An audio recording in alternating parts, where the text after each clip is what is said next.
Hi friends, ఇటువంటి bits వీటికి సంబంధించిన ఎక్స్ప్లెనేషన్స్ మీకు డైలీ కావాలనుకుంటే ఈ ఛానల్ని సబ్స్క్రైబ్ చేసి మీ ఫ్రెండ్స్కి షేర్ చేయండి. తర్వాత ఇటువంటి మరిన్ని బిట్స్ మీరు ప్రాక్టీస్ చేయాలనుకుంటే ప్రసాద్ మ్యాథమెటిక్స్ బుక్ కొని దాంట్లో ఉండే బిట్స్ని lesson wise, book wise, content wise practice చేస్తే మీకు బాగా యూజ్ అవుతుంది. ఇప్పుడు మనం డైలీ నిర్వహించే ఈ టెస్ట్ 7కి సంబంధించిన ఎక్స్ప్లెనేషన్. దీర్ఘగణం యొక్క 3 ఆసన్న ముఖాల వైశాల్యాలు వరుసగా 24 చదరపు సెంటీమీటర్లు, 32 చదరపు సెంటీమీటర్లు, 48 చదరపు సెంటీమీటర్లు అయిన ఘనపరిమాణం. ఇక్కడ ఆసన్న ముఖాల వైశాల్యాలు అంటే ఒకటి ఎల్బి, ఒకటి వచ్చేసి బిహెచ్, ఇంకొకటి వచ్చేసి హెచ్ఎల్గా తీసుకోవాలి. ఆసన్న అంటే పక్క పక్కనే ఉండేటివి.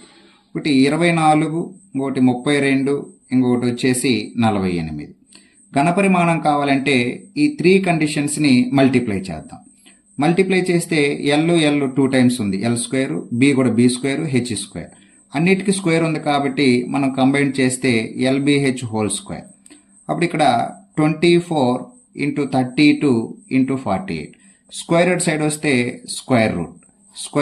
దీనికి వర్గమూలం కనుక్కోవాలి కాబట్టి వీటిని మనం ఒక కారణాంక విభజన అంటే వర్గమూలం కనుగొనే విధంగా 4 6 24, తర్వాత వచ్చేసి 16 2 32, ఇది వచ్చేసి 16 3 48.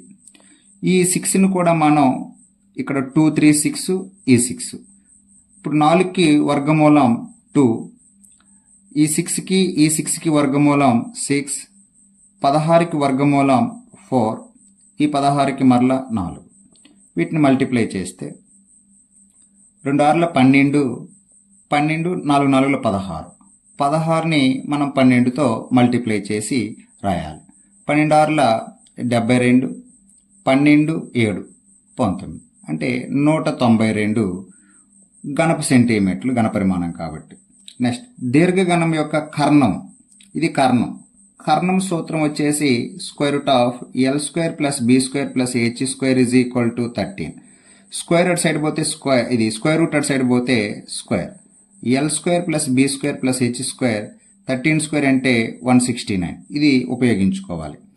దాని అన్ని అంచుల కొలతల మొత్తం అంటే దీర్ఘగణానికి అన్ని అంచుల కొలతల మొత్తం అంటే 4 × L + B + H, ఇది 76 సెంటీమీటర్లకి ఈక్వల్. అంటే 4తో క్యాన్సిల్ చేస్తే 4 1 4 1 4, 3 ఉంటుంది, 4 9 19 LBH. ఇప్పుడు ఈ కండిషన్ని ఉపయోగించేసి మనం సంపూర్ణతల వైశాల్యం కనుక్కోవాలి. అలాంటప్పుడు దీని ఇరువైపులా వర్గం చేస్తాం. L + B + H whole square = 19². ఇప్పుడు దీన్ని A + B + C whole square ప్రకారం చేస్తే L² + B² + H², 2LB 2BH అలా వస్తుంది. 2 కామన్ తీస్తే LB + BH + HL = 19². ఇప్పుడు ఇలాంటి వాటిని మీరు వర్గం చేయాలనుకుంటే ఇలా చేయొచ్చు. 9² అంటే 81, 1² అంటే 1. ఇక్కడ గ్యాప్ ఇచ్చేసి 1 9s 9, 9 2s 18. ఇలా ఈజీగా మీరు చేయొచ్చు యాడ్ చేస్తే. అంటే ఇది డైరెక్ట్ తెలిసిన మీకు చేసే విధానం కోసం చెప్పాం. ఇక్కడ దీని ప్లేస్లో ఏం రాయాలి? 169. ఈ +169 అటు సైడ్ వస్తే -169. అప్పుడు 2 × LB + BH + HL = 361లో నుంచి 169ని మనం తీసివేయాలి. అప్పుడు 2,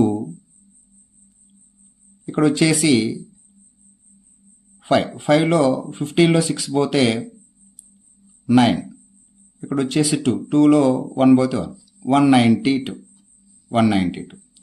దీర్ఘగణం యొక్క పొడవుని 3 రెట్లు, వెడల్పుని రెట్టింపు, ఎత్తుని సగం చేసిన దాని ఘనపరిమాణంలో కలిగే మార్పు శాతం. ఇలాంటి సందర్భంలో పొడవు వెడల్పు సపోజ్ LBH మార్పు శాతం అన్నప్పుడు -1 × 100%. పొడవు ప్లేస్లో 3, వెడల్పు ప్లేస్లో 2 రెట్టింపు కాబట్టి ఎత్తు సగం 1/2 -1 × 100%. 2 క్యాన్సిల్, 3 - 1 అంటే 2, 2 × 100 200%. నెక్స్ట్ దీర్ఘగణం యొక్క పొడవు వెడల్పులను వరుసగా 15%, 10% పెంచి ఎత్తును 20% తగ్గించిన దాని ఘనపరిమాణంలో కలిగే మార్పు శాతం. అప్పుడు 15% పెరిగింది కాబట్టి అప్పుడు 115% అవుతుంది. 115%ని మనం విలువగా మారిస్తే బై 100 ఇంటూ 10% పెంచాం కాబట్టి 110 విలువగా మారిస్తే బై 100. ఎత్తు 20% తగ్గింది కాబట్టి 80% ఉంటుంది. 80 బై 100 ఇది విలువ. దీన్ని శాతంగా చెప్పాలి అంటే ఇంటూ 100%. ఈ 100 క్యాన్సిల్, ఇక్కడ ఉండే 2 zeros ఇది క్యాన్సిల్. ఇప్పుడు ఇక్కడ మనకు మిగిలింది 115 ఇంటూ 11 ఇంటూ 8 బై 100. ఇప్పుడు దీన్ని సింప్లిఫై చేయాలి మనం.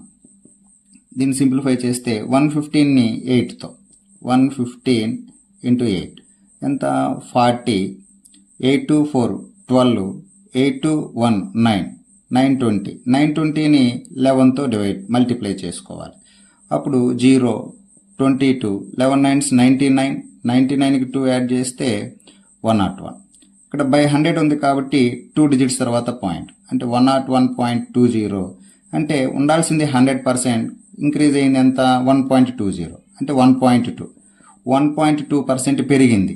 దీన్ని మనం మిశ్రమ భిన్నంగా మార్చినట్లయితే 2/10%. 2 1s 2 5s అంటే 1/5%. ఇంత విలువ ఘనపరిమాణం పెరిగినది అని అర్థం.